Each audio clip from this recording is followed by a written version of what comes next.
nila kinain yung pinagbabawal na bukas, may kaalaman naman na sila. Kasi alam na nila yung dapat at hindi. Pero kinain nila. So, ang nagkaroon sila yung kaalaman sa kahalayan. Ngayon, tinakpan nila yung ari nila kasi doon nila nagkaroon ng realization na ang sex sa mag-asawa is sacred.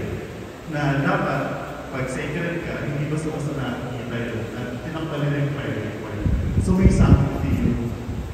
May tawag doon yung procreation kasi yung pag-meet ng mag-asawa. So, syempre, nung dati, pagka banal, hindi dapat nakikita basta-basta.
Happy Father's Day, Sir Renge. Thank you.